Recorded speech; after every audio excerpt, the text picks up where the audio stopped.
Yes. So I'm actually really new to your books. I've only read your books about 3 months now.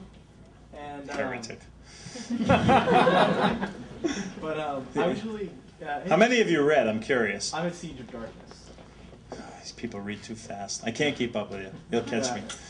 And, you know, it helps me through college. But, oh, that's good to know. At Sea of Swords, should I start from the Hunter's Trilogy or from the Sellswords Trilogy? I would read them in the order of, I would read right up to, I think, probably Legacy, Starless Night, maybe even Siege of Darkness, and then I would read the Cleric Quintet. Yeah. And then I'd come back to Passage to Dawn after the Cleric Quintet.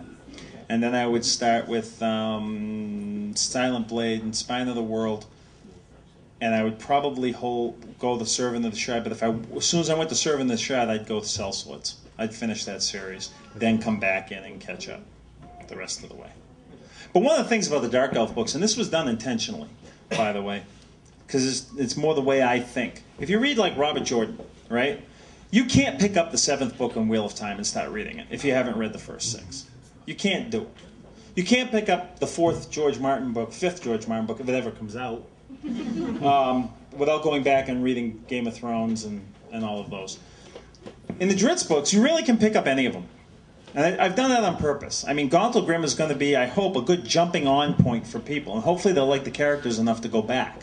But I used more the model of Fritz Leiber with his Fafhrd and Grey Mouser books, which are phenomenal, by the way, some of the best out there.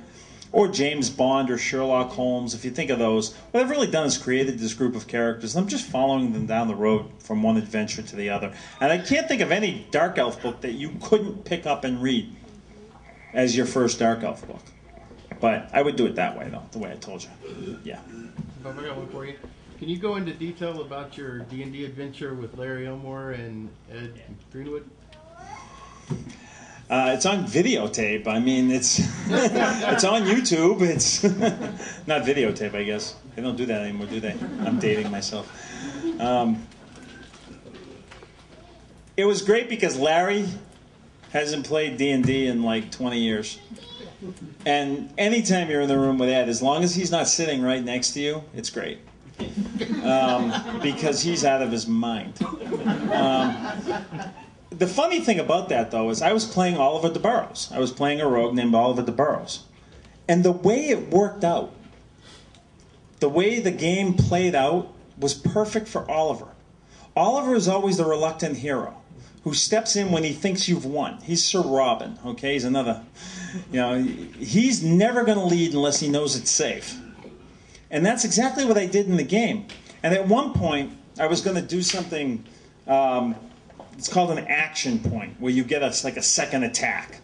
And I said, action point, the whole crowd yells, action point! And then I said, no, I'm not going to do it. And everybody started like booing me. And you don't understand. You don't understand. If I hit him again, he'll hit me. I don't want to get hit. But they didn't understand. But if you watch the way that game finished, I went running with Oliver, and I ran right by the worst monster on the board, the real big bad guy at the end.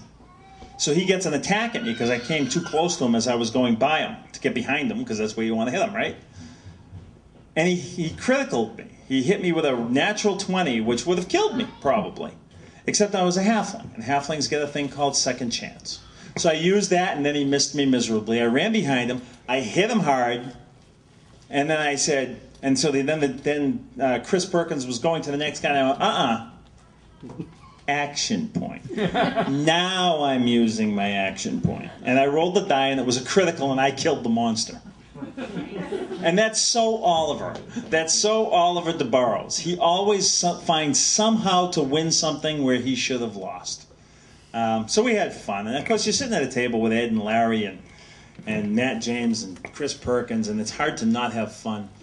And the guys that came up from the audience and played in with us were awesome too. I mean, it was just fun. It's just a good time. That's what gaming's supposed to be. It's why I still do it. You know? Yeah. Oliver wins. He always does. Yes. You've mentioned that you like to explore several characters that you've written about. Do you have any desire to explore Athar Gay's story in the Sellswords? Oh, he's cool. He's a big player in the book that just came out. I'll leave it at that. Athar Gay's pretty cool because he's nasty, but he's nasty for a reason. He has good reason to not be a good guy all the time. And yeah, I like him. I like dwarves. I always like my dwarves. They provide comic relief, but there's always a lot more to them than that. You know. Any other questions before we sign books? Yeah. Now, you went back to the first edition module, and you wrote that one book when they were in with the king, and you know what I'm talking about? The Bloodstone Lands? Yes. Yes. The Doug Was Niles. that your idea, or was it the first? I had wanted to set books in the Bloodstone Lands. The Cleric Quintet was supposed to be the Monk Quintet, set in the Bloodstone Lands, but because the game had changed to second edition, there were no monks in second edition. I remember the phone call. I had finished up the Dark Elf trilogy, and they wanted something different from me, and so I came up with the Monk Quintet. It was going to be set at the Monastery of the Yellow Rose in Damara. And then I got a phone call saying, well, you can't do this because we're going to second edition, and there are no monks in second edition. And this had followed a big fight about Artemis and Trary that I'll tell you about in a minute. But I'm like, well, but I really want to write about a monk. I think it'll be cool. You know, it's kind of the whole kung fu show, which I used to love when I was younger. You know, I want to write about a monk. He said this real disciplined, no, there are no monks. We're not going to feature a monk in 5-book series when they're not even in the game anymore. I said, well, all right, I'll come up with something. They said, no, we really want you to do a cleric. I said, cleric? I said, the cleric is the last guy who comes to the gaming table. He says, hey guys, can I play? What do you need? As he's sitting there, he says, you're a cleric. Shut up, sit down, and heal me. But somehow it worked. Somehow it worked. So I've been wanting to go there forever. And they wouldn't let me because Doug Niles had done those modules and was thinking of doing books there. But by the time I was doing the Trary story, Doug was busy with a lot of other stuff and wasn't going there, and they said, I'd just go there. So I did, and I had a blast. And those characters that are around him, most of them, King Gareth and all of them, they're from those modules that Doug and his gaming group came up with. And they were a blast to play with, absolutely. The other thing that happened in second edition, I was writing Homeland when second edition came out, so the first Drizzt book. This is the 4th book I wrote in the Realms. And I got this phone call from Jeff Grubb, who was the coordinator of the Realms. And he says, Bob, how are you going to kill Trary? Now, Trary had shown up in the last part of the Crystal Shard. He was in Streams of Silver, where he really started getting cool. And then in Halfling's Gem, where I really started to like this guy. And then I get this phone call. I'm writing a prequel book. How are you going to kill Trary? And I'm like, well, Jeff, I'm writing a book set 80 years ago. He isn't even born yet. You want me to kill his mother? How do I kill Trary? And he's like, well, all the assassins have to die. I said, what do you mean all the assassins? Assassins are no longer in the game. Second edition is getting rid of assassins. All their souls are being sucked up by this evil god who's using them for power.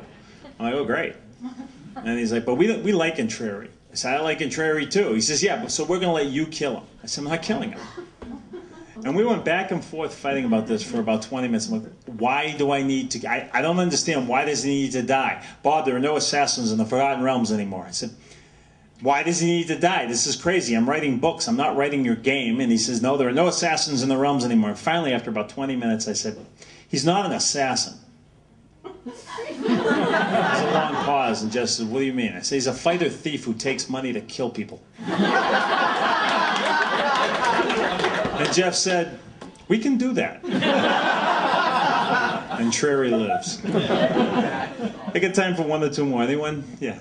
You talked about doing prequels for other characters. What about Ivan and Pickle?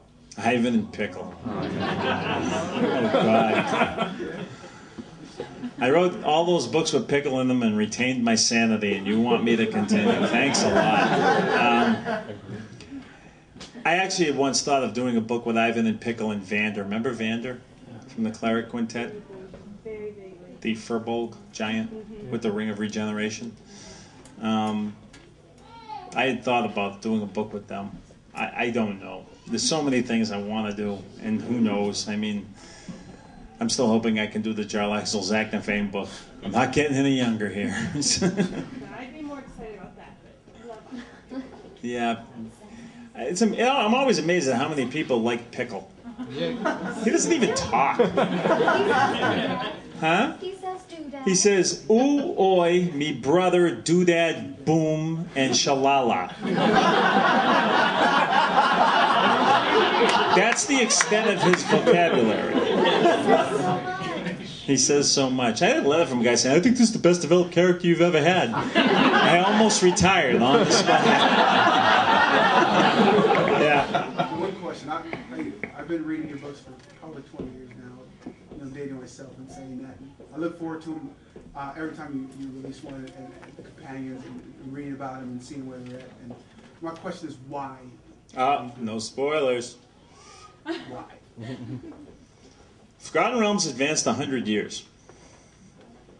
There's nothing I can do about that. It's their sandbox. Oh, I'm gonna cry. 140-year-old people don't fight well. Yeah. Now, I mean, out of all of them, you could have picked some.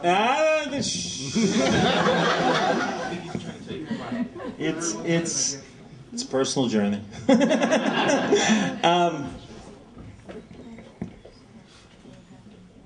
The story tells you what to do as you're going along. Yeah.